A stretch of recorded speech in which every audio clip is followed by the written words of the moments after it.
This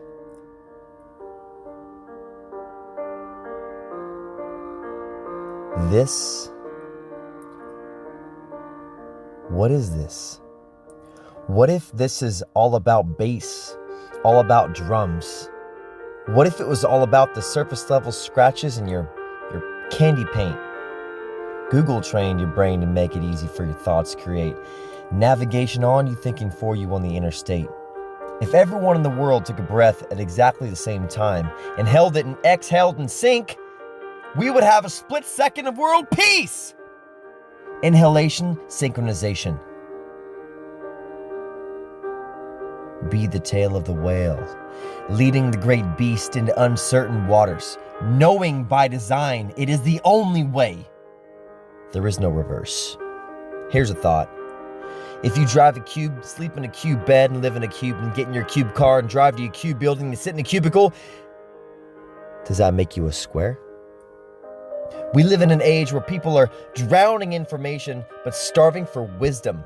When's the last time you turned your phone off? When's the last time you had a moment of peace?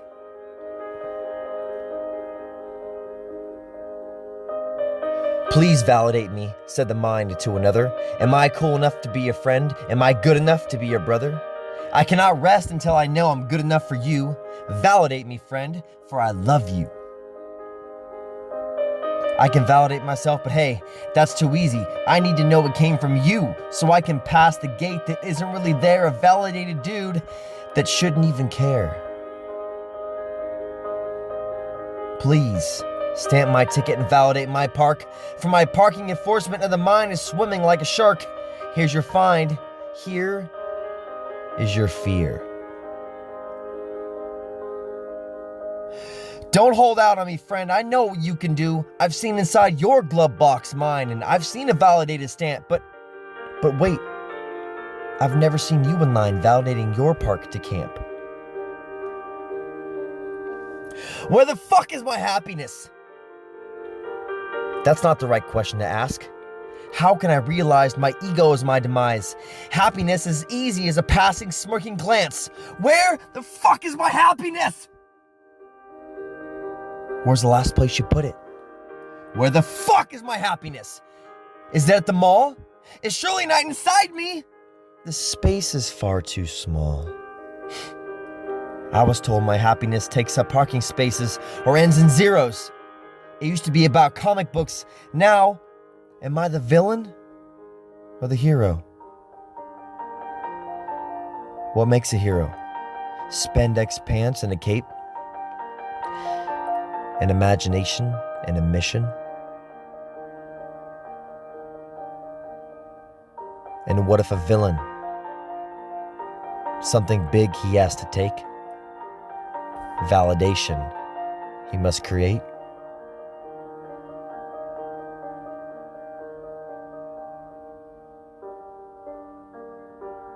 If I had to leave you with just one line, it would be that validation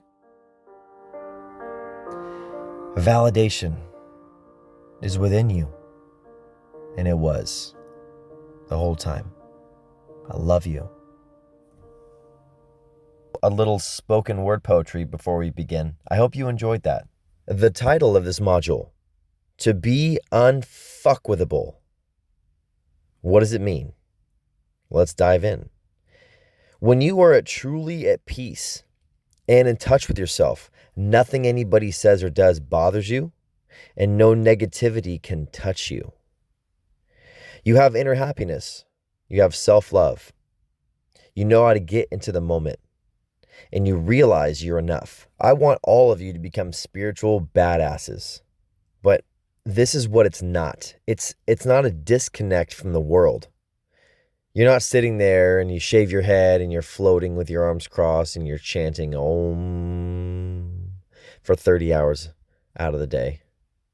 Nah, you have goals. You're getting after it, but you're disconnected about what the world says about you. You know who you are, and you're going to stop at nothing. Live your best life. Now, there's two ways that you could live your life. One is you're seeking validation from everyone else. Am I doing a good job? Am I fitting in? Can I be invited to the after party dinners? And, as long as I laugh at everyone's jokes, people will like me. But who are you? You got to draw a line in the sand of who you are. Stand up for what you believe in. People will respect you because of it. Ultimately, you'll have to make a choice between being likable and, respecting yourself, loving yourself. So go out boldly into the world and take what you want. Write it down and make it happen. Forget about what anyone else says of you. Forget about the negative thoughts in your mind and stop seeking validation from your peers, your loved ones, and from yourself. Now, another very important aspect of becoming unfuckwithable is realizing you are enough. Now, that's pretty simple to say, and a lot of times you can say it with total emotional intensity and congruency. But let me be honest with you, it's very rare for people to get out of childhood without somebody along the way instilling in them that they are not enough. Someone told you in some way you're not enough, and it's the biggest disease that's affecting humanity. Now, to disprove you're not enough, this depends on others' validation.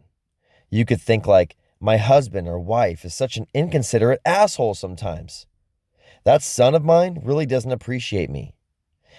My sister doesn't care about her family. How awful of her. My boss is an unappreciative jerk.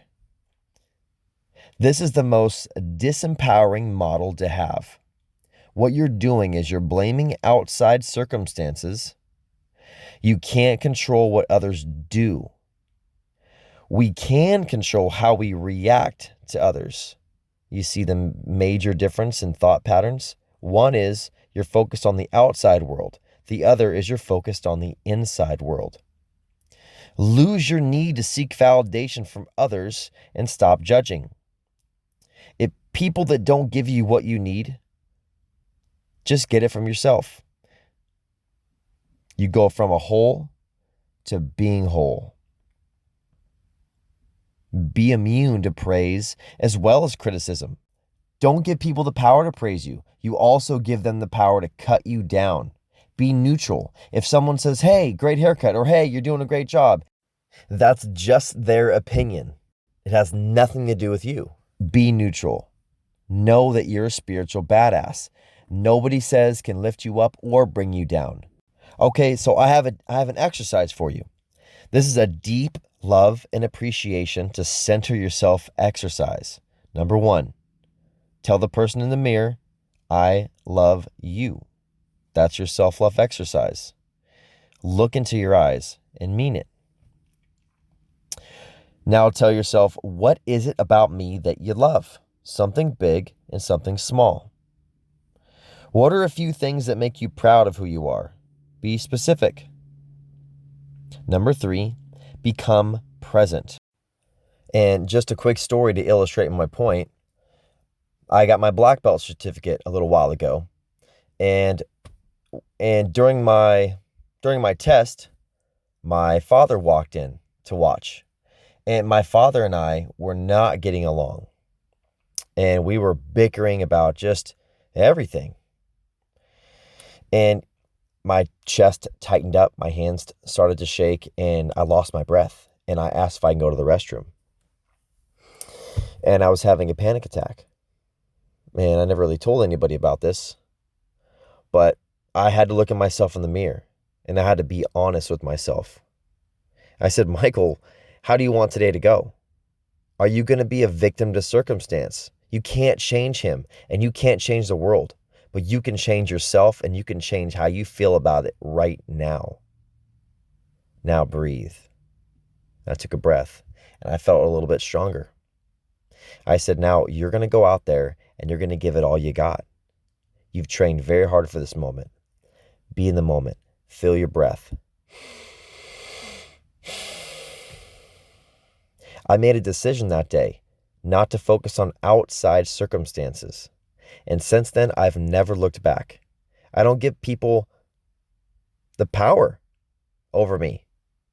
If you love me or you hate me, that's your idea, not mine. You know, we're kind of like pianos where you gotta play and you need to tune up every once in a while. And there's different aspects of your life. You know, there's your health, your wealth, there's your love, your personal, your business, your relationship, your family, your friends. There's all kinds of categories. And when we're in autopilot, we kind of just go through the motions and, a lot of things we do. I know we talked about habit in the last module, but a lot of things we do aren't conscious. It's subconscious. And we are who we are because of the habits that we've acquired. What you need is a continuous tune-up. If you think about a piano, the kids, they kick it. Well, the kids sometimes they kick us, and the boss yells at you, and people tell you you're not enough. And slowly but surely, you go down and sit down and play, and you're like, man, this thing plays like shit. And it just happens over time. It sort of shocks you.